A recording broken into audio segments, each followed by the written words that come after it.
भगवद गीता एक अनमोल ग्रंथ जीवन की जटिलताओं से निपटने के लिए खरा ज्ञान प्रदान करता है। अर्जुन एक योद्धा जो एक नैतिक दुविधा का सामना कर रहा है और कृष्ण उसके सारथी और मार्गदर्शक के बीच संवाद के रूप में गीता आत्म साक्षात्कार और आंतरिक शांति का मार्ग प्रकाशित करती है। इसकी शिक्षाएं हालांकि प्राचीन हैं, हमारी आधुनिक दुनिया में उल्लेखनीय प्रासंगिकता रखती हैं, सभी उम्र के साधकों के लिए सांत्वना, मार्गदर्शन और प्रेरणा प्रदान करती हैं। गीता का केंद्रीय संदेश हमारे वास्तविक स्वरूप और उद्देश्य को समझने के इर्द गिर्द घूमता है। यह सार्थक और पूर्ण जीवन जीने के लिए महत्वपूर्ण सिद्धांतों के रूप में ज्ञान, कर्तव्य और वैराग्य के महत्व पर जोर देता है। इन शिक्षाओं में तल्लीन करके हम अपनी क्षमता को अनलॉक कर सकते हैं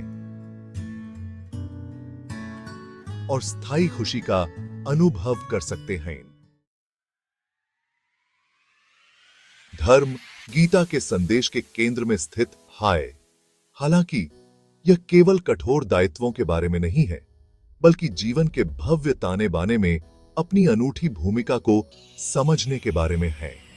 प्रत्येक व्यक्ति में अंतर्निहित प्रतिभा और झुकाव होता है और धर्म हमें उन्हें समर्पण और जुनून के साथ पहचानने और आगे बढ़ाने के लिए प्रोत्साहित करता है। अपने धर्म की खोज हमारे वास्तविक स्वरूप के साथ खुद को संरेखित करने, अपने कार्यों में उद्देश्य खोजने और खुद और दूसरों की भलाई में योगदान करने के बारे में है। जब हम अपने धर्म के अनुसार रहते हैं तो हम तृप्ति और सामंजस्य की भावना का अनुभव करते हैं, जो कशान भंगुर सुखों की खोज से पारे है।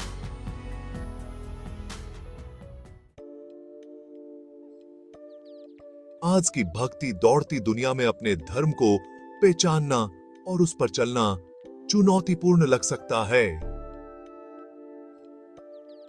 हम लगातार बाहरी दबावों और अपेक्षाओं से बमबारी कर रहे हैं, जिससे हमारे आंतरिक कंपास की दृष्टि खोना आसान हो जाता है। हालांकि गीता हमें याद दिलाती है कि धर्म हमारे दैनिक जीवन से अलग कोई चीज नहीं है। यह हमारे कार्यों को उद्देश्य और जागरूकता से भरने के बारे में है। चाहे वह हमारा पेशा हो, रिश्ते हों या व्यक्तिगत लक्ष्य, हम जो कुछ भी करते हैं उसमें कर्तव्य और समर्पण की भावना के साथ संपर्क कर सकते हैं। उत्कृष्टता और ईमानदारी के साथ अपने कार्यों को करने पर ध्यान केंद्रित करके हम खुद को अपने धर्म के साथ जोड़ते हैं और एक अधिक सामंजस्यपूर्ण दुनिया बनाने में योगदान करते हैं।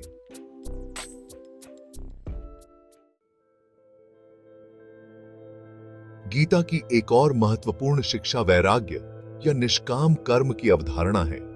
इसका तात्पर्य कर्म का त्याग करने से नहीं, बल्कि परिणामों से जुड़े बिना अपने कर्तव्यों का पालन करने से है। यह परिणामों को नियंत्रित करने की आवश्यकता को छोड़ने और प्रक्रिया में ही मुक्ति पाने के बारे में है। परिणामों से लगाव अक्सर चिंता, तनाव और निराशा की ओर ले जाता है। जब हम अपने श्रम के फल से खुद को अलग कर लेते हैं,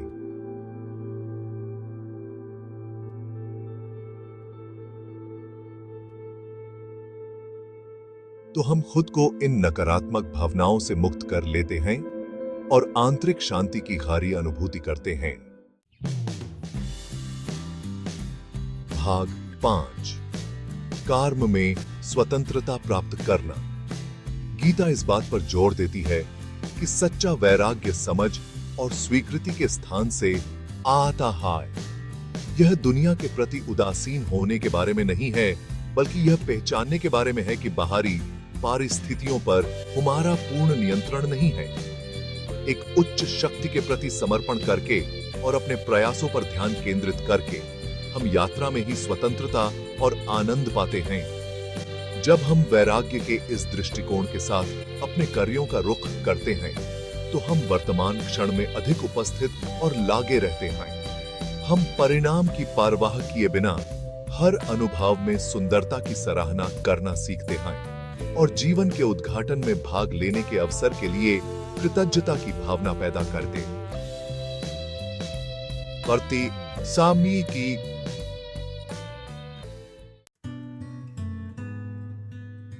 भाग 6। मोह का भ्राम। अक्सर हमारा लगाव एक गलत धारणा से उपजा है कि बाहरी संपत्ति या उपलब्धियां हमें स्थायी खुशी देंगी। गीता इस धारणा को चुनौती देती है, हमें याद दिलाती है कि सच्ची पूर्ति भीतर से आती है। यह हमें बाह्य मान्यता से आंतरिक संतोष की खेती पर ध्यान केंद्रित करने के लिए प्रोत्साहित करता है। भौतिक संपत्ति और बाहरी परिस्थितियों की नश्वर प्रकृति को पहचानकर हम मोह की चपेट में आ सकते हैं। इसका मतलब दुनिया का त्याग करना नहीं है, बल्कि ज्ञान और समझ के स्थान से जुड़ना है। भाग 7। आत्मज्ञान की शक्ति। गीता इस बात पर जोर देती है कि आत्मज्ञान ही मुक्ति की कुंजी है। यह हमें अपने अहंकार और कंडीशनिंग की सीमाओं से परे अपने भीतर देखने और अपने वास्तविक स्वरूप को समझने के लिए प्रोत्साहित करता है। आत्मनिरीक्षण, ध्यान और आत्मचिंतन के माध्यम से हम भ्रम की परतों को दूर कर सकते हैं और अपने सच्चे स्व से जुड़ सकते हैं। आत्मज्ञान हमें अपनी शक्तियों और कमजोरियों को स्पष्टता और करुणा के साथ देखने की अनुमति देता है। यह ह्यूमन उन पैटर्न और विश्वासों की पहचान करने में मदद करता है जो ह्यूमे पीछे रखते हैं और ह्यूमे अपने सर्वोच्च अच्छे के साथ संरेखित विकल्प बनाने का अधिकार देते हैं। भाग 8। भीतर झंकना। आत्मखोज की यात्रा एक सतत प्रक्रिया है जिसमें धैर्य, साहस और ईमानदारी की आवश्यकता होती है। यह हमारी परछाइयों का सामना करने, हमारी अपूर्णताओं को अपनाने और आत्मस्वीकृति की गहरी भावना पैदा करने के बारे में है।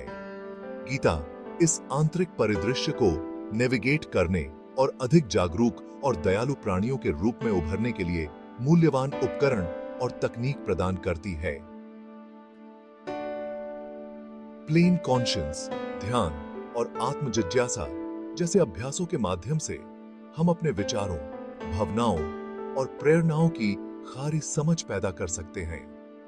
यह जागरूकता हमें नकारात्मक पैटर्न से मुक्त होने और प्रेम, करुणा और लचीलापन जैसे गुणों को विकसित करने की अनुमति देती है। भाग 9। आंतरिक शांति की यात्रा। गीता की शिक्षाएं अंततः हमें आंतरिक शांति की ओर ले जाती हैं, जो शांति और समता की स्थिति है जो जीवन के उतार चढ़ाव को पार करती है।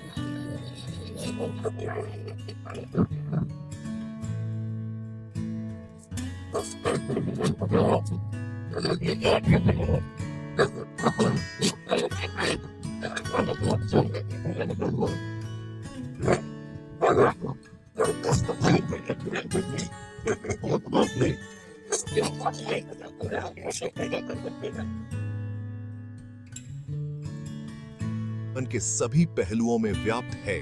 यह आंतरिक परिवर्तन न केवल वैयक्तिगत रूप से हमें लाभान्वित करता है, बल्कि एक अधिक सामंजस्यपूर्ण और दयालु दुनिया का निर्माण करते हुए बाहर की ओर भी लहरें फैलाता है।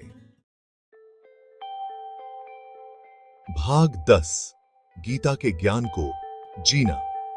भगवद गीता की शिक्षाओं को केवल अध्ययन के लिए नहीं, बल्कि हमारे दैनिक जीवन में अनुभव और सन्निहित करने के लिए हैं। इसके ज्ञान को अपने विचारों, कार्यों और अंतःक्रियाओं पर लागू करके हम स्वयं को बदल सकते हैं और अधिक न्यायपूर्ण और दयालु दुनिया बनाने में योगदान कर सकते हैं। आइए हम उद्देश्य के साथ जीने, वैराग्य के साथ कार्य करने और आत्मज्ञान की खेती करने का प्रयास करें। अपनी आधुनिक दुनिया में गीता के कालातीत ज्ञान को मूर्त रूप दें।